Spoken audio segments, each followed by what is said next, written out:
Hello student, हमारे adjective के नए क्लास में आपका स्वागत है। और आज हम लोग जो है एडजेक्टिव में पढ़ेंगे use of very and own. एम्फैटिक adjective के रूप में जो है हम वेरी और एंड ओन का प्रयोग करते हैं। वैसे वेरी जो है वो वेरी वर्ड या एडवर्ब के रूप में प्रयोग होता है, लेकिन यहाँ पर कभी कभी हम जो है एडजेक्टिव के रूप में भी इसका प्रयोग करते हैं। ठीक है, वेरी और ओन का प्रयोग जो है एम्फैटिक एडजेक्टिव के रूप में होता है। और एम्फैटिक एडजेक्टिव का मतलब हो जाता है दृढ़ता सूचक या दृढ़ता सूचक। ठीक है, एम्फैटिक एडजेक्टिव का मतलब हो गया है दृढ़ता सूचक, या हम कहें कि जोर डालने के लिए। ठीक है, जोर डालने के लिए जो है हम एज और वेरी का प्रयोग, मतलब ओन और वेरी का प्रयोग करते हैं जोर डालने के लिए। ठीक है, दृढ़ता सूचक होता है या फिर जोर डालने के लिए इनका प्रयोग हम करते हैं एडजेक्टिव वेरी और ओन का। तो कैसे करेंगे? ठीक है, तो जैसे हमने अभी बताया कि सामान्यतः जो है वेरी का प्रयोग किसके रूप में होता है? वेरी का प्रयोग जो है एडवर्ब के रूप में होता है, लेकिन कभी कभी हम इसको जो है एडजेक्टिव के रूप में भी प्रयोग करते हैं, एडजेक्टिव के रूप में। ठीक, तो वेरी और ओन का प्रयोग हम एडजेक्टिव के रूप में, एम्फैटिक एडजेक्टिव के रूप में, ठीक है, नाउन के पहले या नाउन को एम्फेसिस करने के लिए यानी जोर डालने के लिए करते हैं। ठीक है, नाउन के पहले करते हैं या फिर नाउन पर जो है जोर डालने के लिए करते हैं वेरी का प्रयोग। और उसी तरह से ओन का प्रयोग जो है पॉजेसिव एडजेक्टिव के रूप में होता है। और पॉजेसिव एडजेक्टिव के रूप में हम प्रयोग करते हैं वह भी दृढ़ता सूचक या जोर डालने के लिए या निजता सूचक की तरह जो है कार्य करता है। ठीक है, ओन का प्रयोग। तो हम पहला देखते हैं वेरी। वेरी का प्रयोग एडजेक्टिव के रूप में कैसे होता है? ठीक, तो इट इज, ऐसे लिखेंगे, it is used before a noun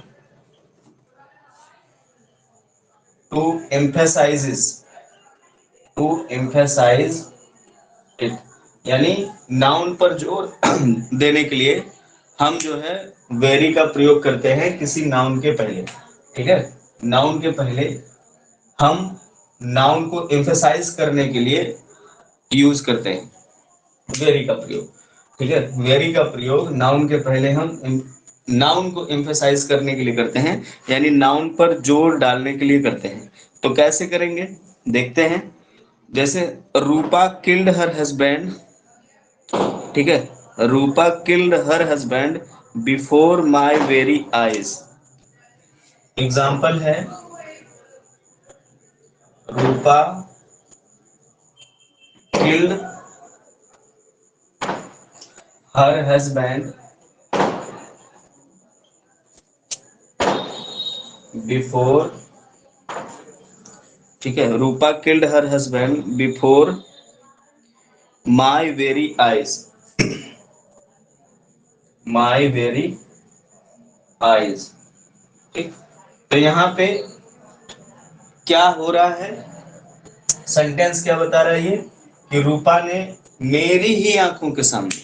ठीक है, तो वेरी शब्द का अर्थ कुछ नहीं निकल रहा। वैसे वेरी का मतलब बहुत होता है, अधिक होता है, लेकिन यहाँ पर जो है ही शब्द यानी दृढ़ता सूचक, मेरी ही आंखों के सामने रूपा ने अपने पति का कत्ल कर दिया या अपने पति को मार डाला। तो यहाँ पर जो वेरी शब्द आया है वह आंखों के सामने ही, यानी मेरी आंखों के सामने ही। तो यहाँ पे दृढ़ता एम्फेसाइज किया जा रहा है आंख को, कि मैंने प्रत्यक्ष देखा था इसे। ठीक है, मैंने इसे प्रत्यक्ष देखा था। तो इस तरह ये जो है वेरी शब्द का प्रयोग आइज के पहले किया गया है। आइज क्या है? नाउन। क्या है ये? नाउन है। तो यहाँ पे वेरी का प्रयोग आइज को क्वालिफाई करने के लिए किया गया है, इसीलिए इसे हम कहेंगे जो है emphatic adjective. Use of emphatic adjective यानी दृढ़ता सूचक जो है विशेषण के रूप में इसका प्रयोग हुआ है। ठीक है, एक और एग्जांपल देख लेते हैं। एक और एग्जांपल देखते हैं। ही हैड माई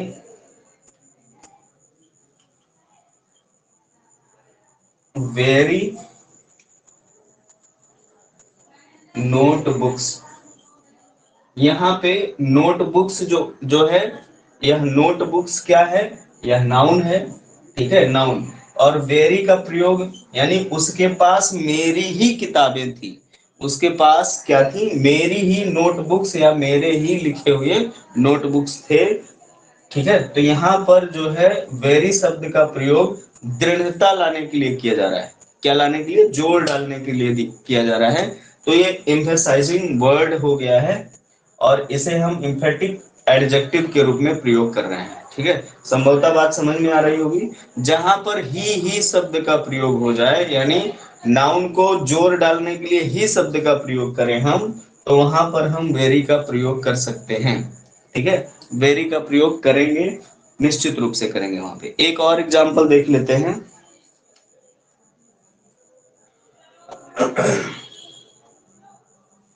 तीसरा, आई शा ए मैन कॉमा he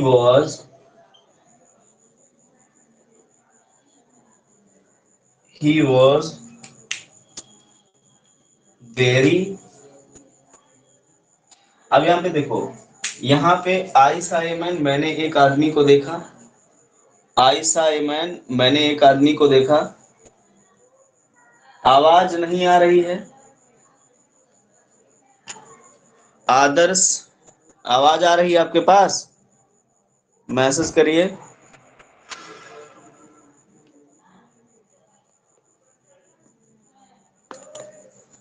आवाज आनी चाहिए।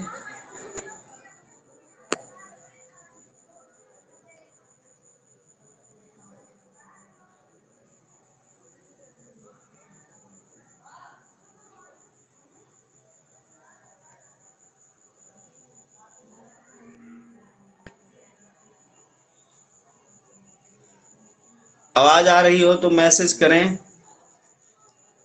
आवाज तो आ रही होगी।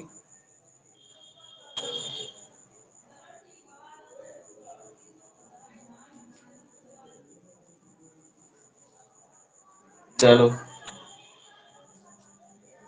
आई सा ए मैन। ठीक है, ओके। आई सा ए मैन, अगर यहाँ पे हम जो है मैंने एक आदमी को देखा, तो ही वॉज वेरी। अगर उसका नाम लिख दें, ठीक है, नाम क्या लिख दें, उसका नाम कुछ भी लिख दें, ही वॉज वेरी कुणाल, मतलब वह कुणाल ही था। यहाँ पे क्या हो जाएगा, कुणाल ही था, ऐसा जो है अर्थ निकलेगा। आई सा a man he was very Kunal. ठीक है, वह कुणाल ही था। तो यहाँ पर जो है कुणाल को एम्फैटिक करने के लिए, हालांकि इस तरह के प्रयोग जो है आपको बहुत कम मिलेंगे, देखने को बहुत कम मिलेंगे, तो एम्फेसाइज करने के लिए इस तरह का प्रयोग किया जाता है। ठीक है, तो आप जो है इस तरह से इसका प्रयोग कर सकते हैं और जो है लिख सकते हैं, कर सकते हैं, पढ़ सकते हैं, सब कुछ इस तरह से कर सकते हैं। चलिए आगे देखते हैं। आगे हमारा जो है दूसरा, ओन शब्द का प्रयोग करना है हमें एम्फेटिक प्रोनाउन के रूप में। ओन शब्द का प्रयोग,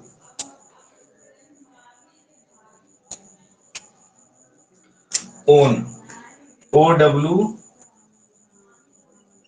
एन। तो ओन शब्द का प्रयोग हम कैसे करते हैं, तो ओन शब्द का प्रयोग पॉजेसिव एडजेक्टिव के लिए किया जाता है। तो it is used before a noun to show to show possession. Possession यानी पोजेशन मतलब होता है अधिकार, अधिकार, यहां भी जोर देने के लिए ही प्रयोग होता है, ठीक है। पोजेशन मतलब होता है अधिकार, तो अधिकार दिखाने के लिए हम किसी नाउन के पहले ओन का प्रयोग करते हैं। किसका प्रयोग करते हैं? ओन का। जैसे एग्जाम्पल है, या जोर डालने के लिए, किसी नाउन के ऊपर जोर डालने के लिए भी हम ओन का प्रयोग करते हैं। जैसे एग्जाम्पल है, I gave him my own book. Example है, I gave him my own book, ठीक है। तो यहाँ पे ओन का मतलब क्या होगा? ओन का मतलब होता है मेरी ही, यानी मैंने उसे मेरी ही पुस्तक दी थी। माई ओन, मेरी अपनी पुस्तक दी थी, ठीक है। तो ओन मतलब क्या हो गया यहाँ पे? अपना, और माई लगा है तो मेरा हो जाएगा, यानी मैंने उसे मेरी अपनी पुस्तक दी थी। तो यहाँ पे अगर मेरे के साथ अपना शब्द आया है, ठीक है, तो वहां पर जोर डालने के लिए ऐसा किया जा रहा है। और अधिकार, यानी मेरी पुस्तक है मतलब उस पर मेरा ही अधिकार था। ये आप जो है स्पष्ट समझें कि मैंने उसे मेरी ही पुस्तक दी थी, या मैंने उसे मेरी अपनी पुस्तक दी थी, ठीक है। दूसरा एग्जाम्पल भी देख लीजिए, हिज ओन। दूसरा एग्जाम्पल है, his own brother was an idiot, ठीक है। उसका अपना भाई ही मूर्ख है, या मूर्ख था। यहाँ पे वॉज लगा है, था होगा। इडियट मतलब होता है मूर्ख, मूर्ख, जड़ बुद्धि, ठीक है। उसका अपना भाई ही क्या था? मूर्ख था। तो यहाँ पे उसका, उसका लगा है, और एक शब्द आया है ओन, तो यहाँ भी अपना, ठीक है। उसका अपना भाई ही मूर्ख था, तो यहाँ पे जोर डाला जा रहा है ना, अपना भाई ही मूर्ख है। जैसे यहाँ पर मैंने उसे मेरी ही पुस्तक या मेरी अपनी ही पुस्तक दी थी, उसी तरह से यहाँ पर उसका अपना भाई ही मूर्ख था, इडियट था। तो यहाँ पे जोर डाला जा रहा है, यहाँ पे आप ऐसे समझ सकते हैं। आपको ऐसे ही करना है, याद रखना है इसे, ठीक है। एक और एग्जांपल देख लेते हैं हम।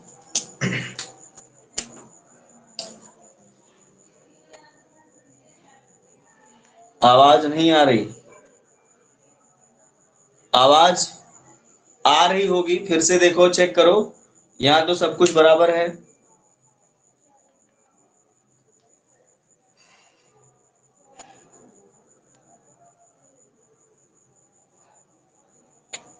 अपना नेट चेक कर लिया करो, आवाज नहीं आ रही प्रिंस।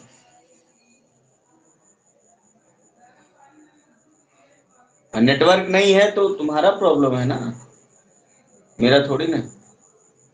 हमारे यहाँ तो चल रहा है बढ़िया। चलो, तो एक और एग्जांपल देखते हैं, तीसरा, ठीक है। Your own, your own book was stolen. तुम्हारी अपनी ही पुस्तक चुरा ली गई, ठीक है। चुरा ली गई थी, तुम्हारी अपनी ही पुस्तक चुरा ली गई थी, मतलब बुक है, और बुक पर अधिकार किसका है? योर का, यू का, ठीक है। तो यहाँ पर ओन जो है अपना शब्द के लिए आया है, यानी अपनी ही, ठीक है। अपना या अपनी ही के लिए प्रयोग हुआ है।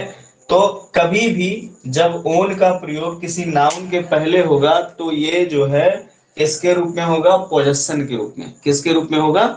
पोजेशन, मतलब अधिकार बताने के लिए होगा, ठीक है। किसके रूप में होगा? अधिकार बताने के लिए। तो ये जो है वेरी और ओन का प्रयोग था, जो हमने अभी सीखा है, ठीक। आगे चलते हैं, हम लोग जो है अब सीखेंगे एडजेक्टिव का डिग्री ऑफ कंपैरिजन, ठीक है। डिग्रीज ऑफ कंपैरिजन सीखेंगे। एडजेक्टिव में डिग्रीज ऑफ कंपैरिजन सीखेंगे।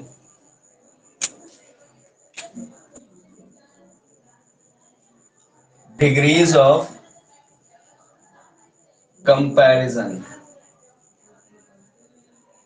ठीक है, डिग्रीज ऑफ कंपैरिजन। तो यस ओ एन है केवल। डिग्रीज ऑफ कंपैरिजन क्या है? डिग्रीज ऑफ कंपैरिजन तो सीधा सा मतलब कंपैरिजन का मतलब होता है जो है तुलना करना। कंपैरिजन का मतलब तुलना करना, ठीक है। तो डिग्रीज ऑफ कंपैरिजन यानी शब्दों के मध्य जो है, या दो वस्तुओं के मध्य, दो व्यक्तियों के मध्य, या दो से अधिक लोगों के मध्य जो है तुलना करना ही क्या कहलाता है? डिग्रीज ऑफ कंपैरिजन कहलाता है, ठीक है। तो एडजेक्टिव में जो डिग्रीज ऑफ कंपैरिजन होता है एडजेक्टिव का, ठीक है, एक होता है positive degree, positive degree,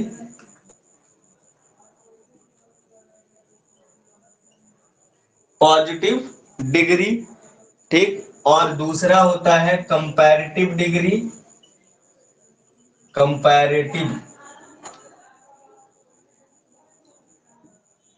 degree, positive degree, ठीक है, कंपैरेटिव, कंपैरेटिव है सॉरी। और तीसरा है सुपरलेटिव डिग्री।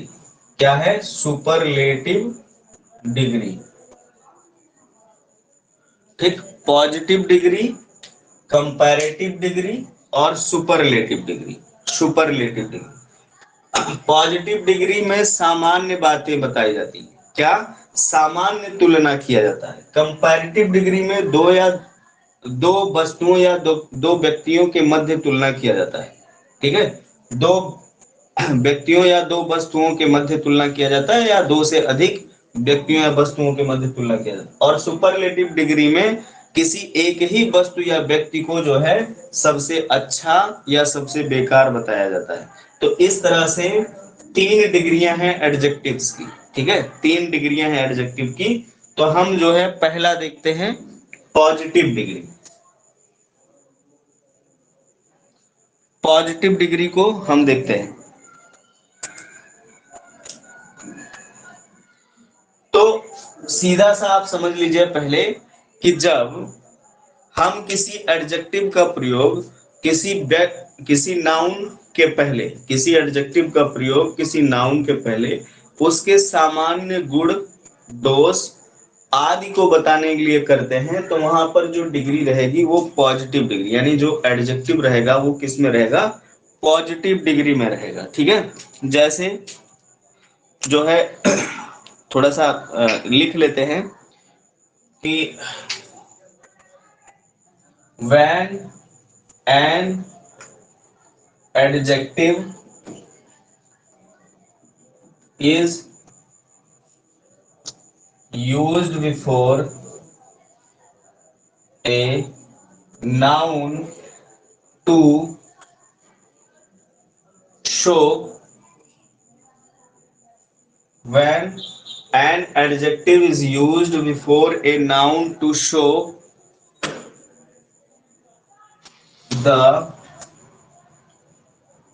quality, ठीक है, क्वालिटी यानी गुण, दोष, ठीक, क्वालिटी गुड हो गया, कलर लिख सकते हैं, कलर एक्सेट्रा ईटीसी, इसी में सब कुछ आ जाएगा, ठीक है। शेप, साइज, ये सब इसी में आ जाएगा। Adjective is used in positive degree, तो वो एडजेक्टिव जो है पॉजिटिव डिग्री में प्रयोग की हुई होती है, पॉजिटिव डिग्री में प्रयोग की हुई होती है, ठीक है। और जो है यहाँ पर हम कैसे करते हैं, इसका यूज कैसे करते हैं? तो एज, डैश डैश एज के साथ, या फिर शो डैश डैश एज के साथ। किसके साथ? शो डैश डैश एज के साथ करते हैं। या तो सिंपल रूप में करेंगे, या तो किसके रूप में करेंगे, किसके साथ करेंगे? एज डैश डैश एज, या सो डैश डैश एज के साथ। तो जब भी कभी एज डैश डैश एज लगा होगा तो वहां पर हमेशा अफर्मेशन होगा। क्या होगा? अफर्मेशन, यानी जो अर्थ निकलेगा वो पॉजिटिव यानी धनात्मक रूप में निकलेगा। और जब सो एज होगा तो वहां पे निगेटिव होगा यानी निगेशन होगा, वहां पे क्या होगा? नकारात्मक अर्थ निकलेगा। तो ये ध्यान रखना है, ठीक है। तो जो है, और इसका प्रयोग एज के लिए, ठीक है, नॉमिनेटिव केस के प्रोनाउन के प्रयोग के साथ होता है, यानी नॉमिनेटिव केस में किया जाता है, ठीक। तो अभी हम समझेंगे कि क्या है अफर्मेटिव और निगेटिव सेंटेंसों में कैसे इसका यूज किया जाता है, ठीक। तो चलिए पहले देखते हैं, सामान्य सी भाषा में पहले देखते हैं। लिखा है this table is heavy. Example है this table is heavy, HEAVY, heavy. यह टेबल जो है कैसा है? भारी है। यह टेबल क्या है? भारी है। तो यहाँ पर टेबल की सामान्य बात बताई जा रही है, टेबल का गुण एक तरह से बताया जा रहा है, कैसा है? भारी है। तो यहाँ पे तुलना नहीं हो रही। हमने पहले ही बताया कि पॉजिटिव डिग्री जो होती है उसमें किसी एक वस्तु के सामान्य गुण या दोष को, रंग या रूप को जो है बताया जाता है, डिस्क्राइब किया जाता है। तो यहाँ पे हैवी क्या है? भारी। दिस टेबल इज हैवी मतलब यह कुर्सी या यह मेज भारी है, ठीक है, यह फर्नीचर भारी है यानी वजन है। दूसरा है we are a good student, you are a good student. यहां भी तुलना नहीं की गई है, बस यहाँ पे यू यानी स्टूडेंट की अच्छाई बताई गई है, तुम एक अच्छे विद्यार्थी हो, तुम एक अच्छे विद्यार्थी हो। तो जहां जहां पर इस तरह से सामान्य भाषा में प्रयोग किया जाए, यानी सामान्य तरह से प्रयोग किया जाए, जहां पर तुलना ना दिखाई दे किसी व्यक्ति या वस्तु स्थान का, जो है केवल केवल उसकी सामान्य गुणों को या दुर्गुणों को बताया जाए, तो वहां पर पॉजिटिव डिग्री होगी। कौन सी डिग्री होगी? Positive degree. दूसरा भी देख लेते हैं। दूसरा सेंटेंस है Ramesh is as handsome as Suresh. आ गया सेंटेंस आपके सामने, Ramesh is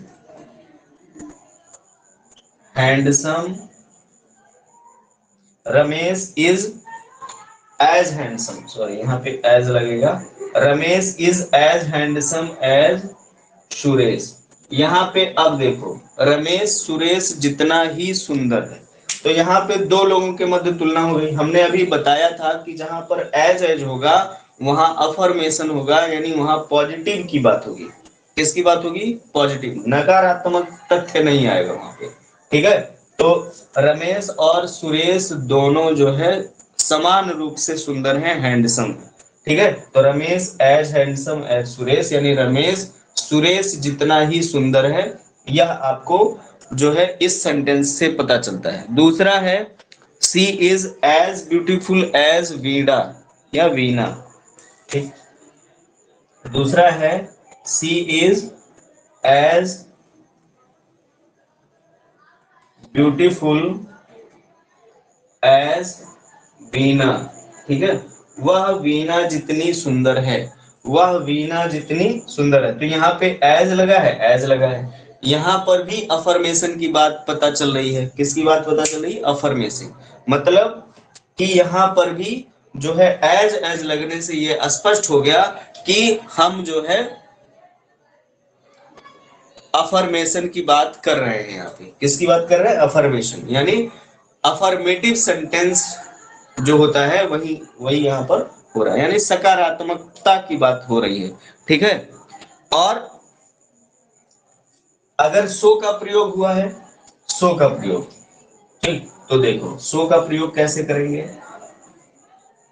he is not so good as I, he is not so good as I, वह मेरे जितना अच्छा नहीं है, वह मेरे जितना अच्छा नहीं है। तो यहाँ पे गुड, याद रखना है ये कभी भी एडजेक्टिव अगर सो और एज के मध्य में आ रहा है, ठीक है, तो वह तुलना करने के लिए Abhi is as handsome as Vivek, हाँ सही है, ठीक है। तो he is not so good as I, तो कभी भी जब सो और एज का प्रयोग होगा तो ये चीज देखना है हमेशा कि सेंटेंस में नॉट का प्रयोग जरूर होना चाहिए, ठीक है। निगेटिव सेंटेंस यानी हमने पहले ही बता दिया कि निगेटिव सेंटेंस में इसका प्रयोग होगा सो और एज का। एज का प्रयोग अफर्मेटिव सेंटेंस में अफर्मेशन दिखाने के लिए, और नेगेटिव सेंटेंस में सो एज का प्रयोग होगा नेगेटिव वर्ड के साथ यानी नॉट के साथ हुआ है निगेशन दिखाने के लिए। तो ये जो है आपको पता होना चाहिए इतना, ठीक है। तो ये जो है लिखवाने वाली बात नहीं है, आप इतना जो है याद कर सकते हैं, रख सकते हैं कि सो यदि एज और डैश डैश एज लिखा है यानी एज लिखा है, बीच में कोई एडजेक्टिव का प्रयोग हुआ है तो वह अफर्मेटिव सेंटेंस के लिए होगा, और अगर शो डैश डैश एज लिखा है तो वह निगेटिव सेंटेंस के लिए होगा। किसके लिए? निगेटिव सेंटेंस के लिए होगा। हाँ वही बता रहे हैं कि जहां पर एज डैश यानी एज डैश एज आएगा, as dash dash as adjective इसके बीच में होगा वो एडजेक्टिव, ठीक है। जैसे हैंडसम आया, ब्यूटीफुल आया, तो यहां पर ये इसका प्रयोग जो है अफर्मेटिव सेंटेंस के लिए होगा। इसके लिए अफर्मेटिव सेंटेंस। और अगर सो डैश डैश एज लिखा है तो ये जो है निगेटिव सेंटेंस के लिए प्रयोग होगा, जैसा कि ऊपर लिखा हुआ है निगेटिव सेंटेंस के लिए, ये वाला ये निगेटिव सेंटेंस के लिए, ठीक है। तो इस तरह से आप जो है हमेशा इसका प्रयोग करेंगे, ठीक। चलिए आगे देखते हैं। तो ये पॉजिटिव डिग्री थी। अगला हम लोग देखते हैं कंपैरेटिव डिग्री।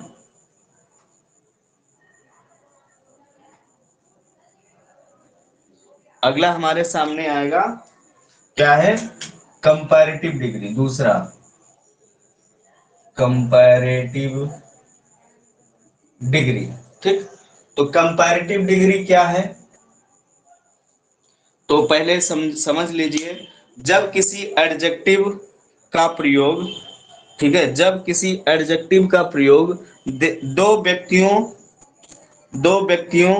वस्तुओं या पदार्थों के बीच कंपेयर करने के लिए यानी तुलना करने के लिए किया जाता है, तो वहां पे कंपैरेटिव डिग्री का प्रयोग होता है, ठीक है। तो हम क्या लिखेंगे यहाँ पे?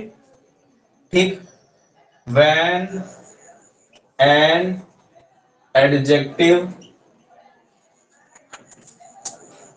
is used to compare between two persons,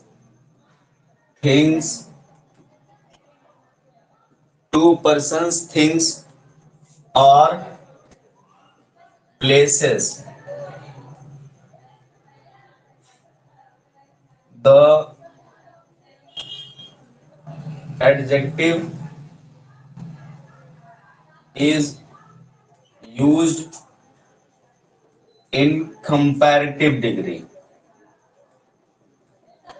comparative degree मतलब क्या है कि जब हम किसी एडजेक्टिव का प्रयोग, ठीक है, दो व्यक्तियों, दो वस्तुओं या फिर दो स्थानों के मध्य कंपेयर करने यानी तुलना करने के लिए करते हैं। किस लिए? तुलना करने के लिए करते हैं, ठीक है। तो वहां पर जो एडजेक्टिव यूज होगी वह कंपैरेटिव डिग्री में यूज होगी। किस में यूज होगी? कंपैरेटिव डिग्री में यूज होगी। एग्जाम्पल, उदाहरण देख लीजिए, ठीक है। उदाहरण है Mukesh is better than Pinku. लिखा है Mukesh is better than Pinku, Mukesh Pinku से अच्छा है। तो यहाँ पे अच्छा की अंग्रेजी क्या लिखी गई है? बेटर लिखी गई है। क्या लिखी गई है? बेटर। तो यह आपको याद रखना पड़ेगा और सीखना पड़ेगा कौन सा शब्द किसमें परिवर्तित होकर गुड या बेटर में बनता है। ठीक है, कौन सा शब्द किसमें परिवर्तित होता है जो गुड या बेटर में बनता है, यह आपको सीखना पड़ेगा। आई बात समझ में? तो आप जो है इस तरह से इसको याद कर सकते हैं और याद करेंगे। ठीक है,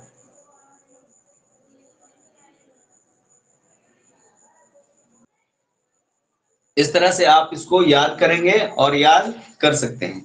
तो चलिए, क्या लिखा है? Mukesh is better than Pinku. Mukesh Pinku से अच्छा है। मुकेश पिंकू से अच्छा है। तो यहाँ पे आप देखिए बेटर के बाद जो है देन भी लगा है। तो यह भी ध्यान देना है, कंपैरेटिव डिग्री में हमेशा, ठीक है, देन का प्रयोग होगा किसके बाद? एडजेक्टिव के बाद। एडजेक्टिव के बाद, ठीक है, कंपैरेटिव डिग्री में देन का प्रयोग होगा। ये आपको याद रखना है। तो अब एक चीज और यहां ध्यान देना है कि किसी भी एडजेक्टिव को हम कंपैरेटिव डिग्री में कैसे बदलेंगे। तो जैसे गुड शब्द है, गुड, तो ये निश्चित है किस में बदल जाएगा? बेटर में। बेटर में। और इसके बाद जो है मान लो और कोई शब्द आया, जैसे नियर शब्द आया, नियर मतलब नजदीक, तो यहाँ पे क्या हो जाएगा? नियरर हो जाएगा, नियरर, यानी ई आर जुड़ जाएगा। तो कुछ शब्द ऐसे हैं जिसमें हम एडजेक्टिव में देन नहीं, देन का प्रयोग है, देन। ठीक है, नहीं और कोई यूज नहीं होता है देन, देन के अलावा। ठीक है, तो नियर के बाद नियर जो है किसमें यूज हो जाएगा? नियरर। ठीक है, नियरर का प्रयोग होगा। ठीक, नियरर का प्रयोग होगा। और जैसे गुड बेटर हो गया, नियर नियरर हो गया। ठीक है, और क्या हो सकता है? और कोई वर्ड है? हाँ, टॉल शब्द है तो टॉलर हो जाएगा, टी ए डबल एल, ये पॉजिटिव डिग्री है। और टॉलर क्या हो जाएगा? कंपैरेटिव डिग्री हो जाएगा। टॉलर कंपैरेटिव डिग्री हो जाएगा। और कुछ ऐसे शब्द हैं जिनमें हम ई आर जोड़कर उनको कंपैरेटिव डिग्री में नहीं लिखते हैं। कुछ ऐसे शब्द हैं जो कंपैरेटिव डिग्री में लिखे जाते हैं लेकिन ई आर नहीं जुड़ता है, तो उनके पहले हम मोर शब्द जोड़ देते हैं, मोर। ठीक है, जैसे ब्यूटीफुल शब्द आ गया तो ब्यूटीफुलर नहीं लिखा जाएगा, क्या लिखा जाएगा वहां पे? More beautiful. क्या लिखा जाएगा? More beautiful. हैंडसम, तो हैंडसमर नहीं होगा, मोर हैंडसम होगा।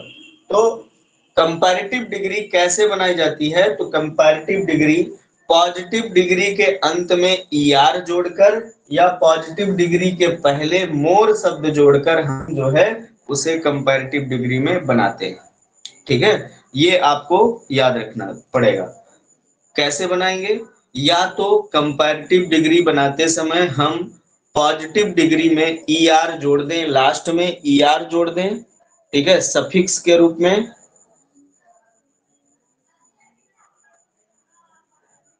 हाँ, जैसे जो है बैड शब्द है, ठीक है, बैड मतलब होता है बेकार, बैड मतलब बुरा या बेकार। बैड शब्द, जैसे गुड का अपोजिट है बैड, तो बैड शब्द का जो कंपैरेटिव होगा ये पॉजिटिव डिग्री है, और इसका जो कंपैरेटिव होगा वो वर्स होता है। वर्स, वर्स मतलब उससे बेकार। और जो है जब हम इसको या तो यहाँ पे हम मोर वर्स कर सकते हैं, और जब इसका सुपरलेटिव डिग्री होगा तो वर्स्ट लिखा जाएगा। क्या लिखा जाएगा? वर्स्ट। तो ये जो है आपको ध्यान रखना पड़ेगा, कुछ ऐसे शब्द हैं, हाँ कुछ ऐसे शब्द हैं जिनको आप ध्यान रखेंगे और लिखेंगे, याद करेंगे। ठीक है, तो ये हो गया हमारा कंपैरेटिव डिग्री। और एग्जांपल हम देख लेते हैं कैसे बनेगा कंपैरेटिव डिग्री। एक बार और स्पष्ट कर दे रहे हैं कि कंपैरेटिव डिग्री बनाने के लिए हम पॉजिटिव डिग्री के अंत में ईआर जोड़ देते हैं, या ऐसे शब्द भी हैं जिनका हम ईआर जोड़ के, जिनमें हम ईआर जोड़कर यानी जिनके अंत में ईआर जोड़कर कंपैरेटिव नहीं बना पाते हैं, तो उनके पहले मोर शब्द जोड़कर उन्हें हम कंपैरेटिव डिग्री में बदल देते हैं। ठीक है, तो जैसे मोर ब्यूटीफुल शब्द आ जाएगा, मोर हैंडसम आ जाएगा।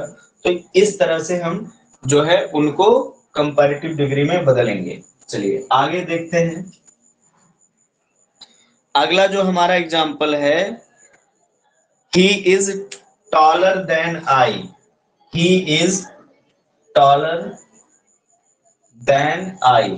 तो हमेशा हमने क्या कहा कि वह, मतलब इसका अर्थ है कि वह मुझसे बड़ा है या मुझसे बड़ा है। तो टॉलर मतलब लंबाई में बड़ा। ठीक है, टॉलर मतलब ऊंचाई में बड़ा या कद में बड़ा।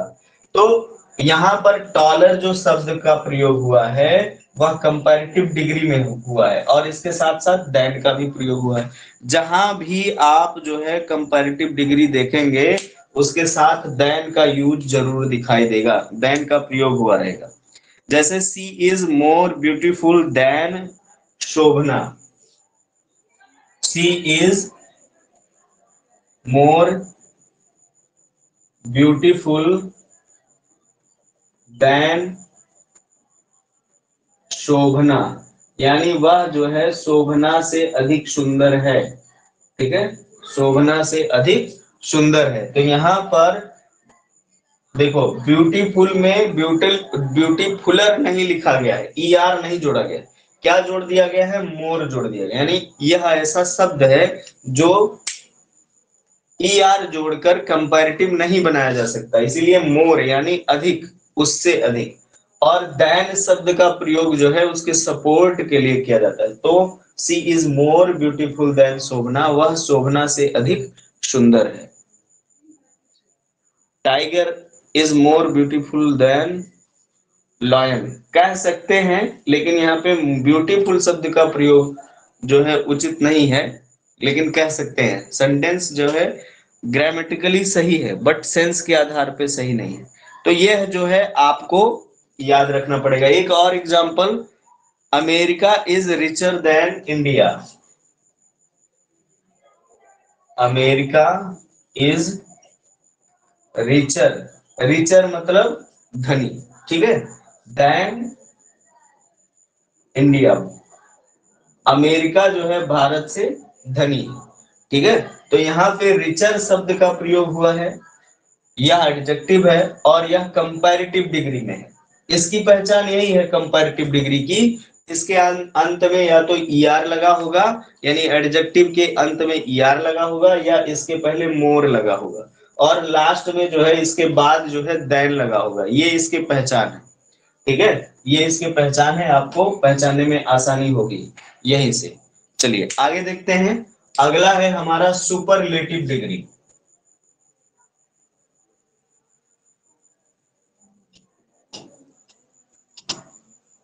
अगला है superlative degree.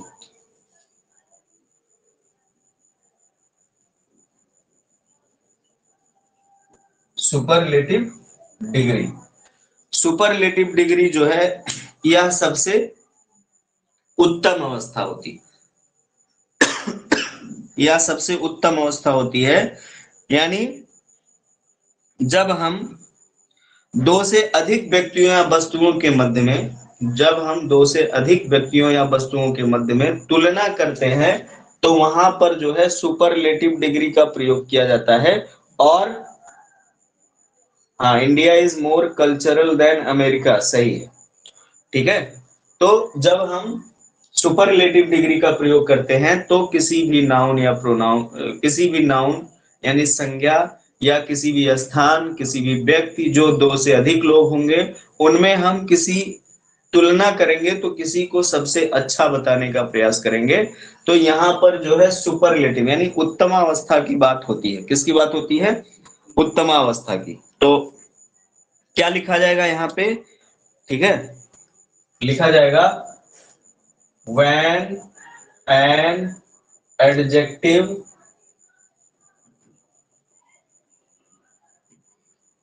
is used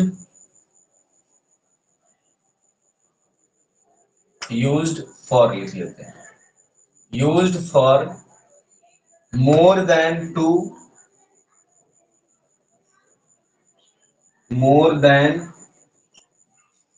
two persons, places or things to compare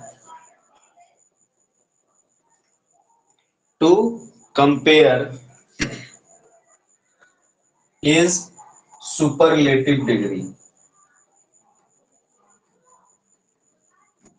superlative degree मतलब क्या है यहाँ पे, मतलब यही है साफ कि जब किसी एडजेक्टिव का प्रयोग, ठीक है, दो से अधिक वस्तुओं, स्थानों, वस्तुओं या पर्सन्स के लिए प्रयोग किया जाए, तुलना करने के लिए, के मध्य तुलना करने के लिए किया जाए, ठीक है, यूज्ड।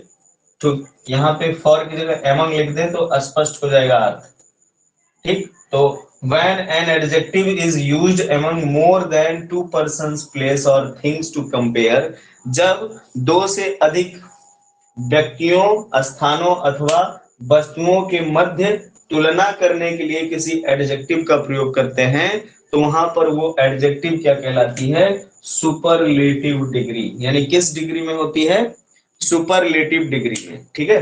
तो सुपरलेटिव डिग्री बनता कैसे है, तो पॉजिटिव डिग्री के अंत में हम एस टी जोड़ देते हैं। क्या जोड़ देते हैं, एस टी, या जो मोर लिखकर कंपैरेटिव डिग्री बनाए जाते थे वहां पर हम पहले मोस्ट लिख देते हैं। क्या लिख देते हैं, मोस्ट। और किसी भी सुपरलेटिव डिग्री के पहले हम दा का प्रयोग करते हैं। किसी भी सुपरलेटिव डिग्री के पहले हम किसका प्रयोग करते हैं, दा का प्रयोग। तो जैसे देखो एग्जाम्पल है, Rani is the most beautiful girl in the class. Example, Rani is the most beautiful girl in the class. यानी क्लास का मतलब है पूरे क्लास में, तो दो से अधिक लोग हो गए यहाँ पे, ठीक। तो रानी जो है क्लास में जितनी भी लड़कियां हैं उनमें से सबसे सुंदर है। तो द आपको लक्षण दिख रहा होगा सुपरलेटिव डिग्री का। मोस्ट के पहले द, हमने बताया था कि सुपरलेटिव डिग्री के पहले जो है द का प्रयोग होता है, यही इसकी पहचान है, द मोस्ट। और उसके बाद ब्यूटीफुल, ब्यूटीफुल एडजेक्टिव है, इसके पहले मोस्ट लगा है तो सुपरलेटिव डिग्री हो गया, दा लगा है उसकी पहचान है, द मोस्ट ब्यूटीफुल गर्ल। आई बात समझ में, तो ये जो है आपको स्पष्ट समझ में आना चाहिए। दूसरा है, Roopkant Babu was the oldest man in the village. Roopkant बाबू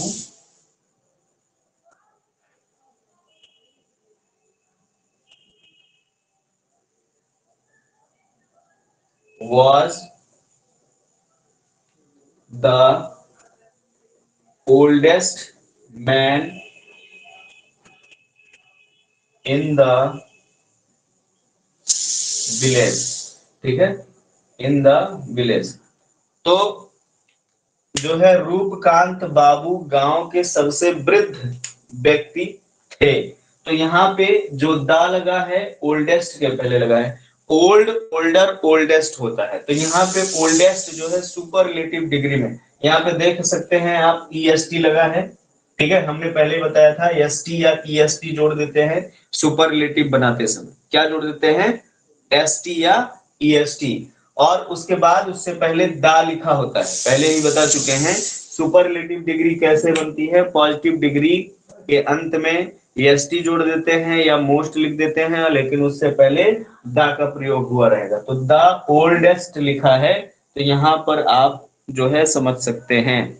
फिर अगला है he is the cleverest, he is the cleverest of all the three brothers. अगला एग्जाम्पल है तीसरा, he is the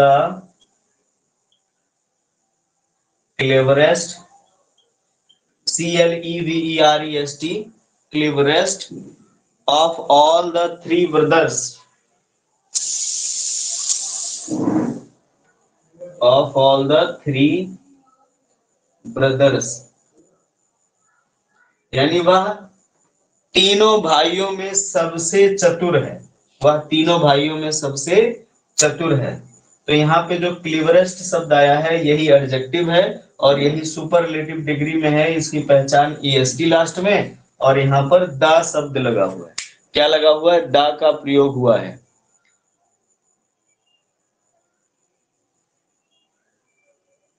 Prem sir is the most English teacher.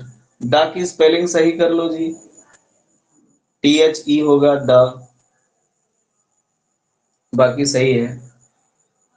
ठीक, तो इस तरह से आप जो है इसका प्रयोग कर सकते हैं। ठीक है, आपको नोट्स बनाने हैं और इनका प्रयोग करते रहना है। आगे आपके जो है किसी भी कंपेटिटिव एग्जाम में, हाँ, किसी भी कंपेटिटिव एग्जाम में जो है आप बैठेंगे जब, तो वहां पर इन सब का प्रयोग करना पड़ेगा। जब हम लोग ट्रांसफॉर्मेशन पढ़ते हैं या फिर जब हम लोग जो है सिंटेक्स पढ़ते हैं, तो वहां सिंटेक्स में भी इसका प्रयोग आता है। ठीक है, ट्रांसफॉर्मेशन और सिंटेक्स में इन सब का प्रयोग होता है। तो ये था हमारा जो है आज का क्लास, जो है डिग्रीज पर बेस था, यानी एडजेक्टिव के डिग्री पर बेस था, और संभवतः आप लोगों को समझ में आया होगा। और आप जो है अधिक से अधिक लोगों का बताने का प्रयास करें ताकि अधिक से अधिक लोग जो है इसका फायदा लाभ उठा सकें। और जैसा कि हमने पहले ही बताया है कि मेरा ध्येय है कि जो इंग्लिश की क्लास चल रही है वह लोगों तक आसानी से पहुंचे और लोग जो है किसी भी कम्पिटिटिव एग्जाम में बैठकर इसका फायदा उठाएं। ठीक है, तो आज के लिए इतना ही। इसके बाद जो है कल 2 दिन छुट्टी होगी हमारी, एक संडे के दिन, एक बुधवार के दिन, 2 दिन जो है हम नहीं पढ़ाएंगे। उसके बाद जो शेष दिन बचते हैं, अगर कहीं नहीं गए हैं या जो है बस्ती में ही हैं, मतलब अपने यहाँ पर क्वार्टर पर या रूम पर रह रहे हैं, तो अवश्य पढ़ाएंगे। 2 दिन क्लास नहीं चलेगी, और अगर कहीं गए हैं तो उस दिन भी नहीं चलेगी, सूचना दे दी जाएगी। ठीक है, तो आज के लिए इतना ही, और YouTube चैनल पर इसको देख सकते हैं। ठीक है, तो अब हम लोग सोमवार को मिलते हैं। जय हिंद।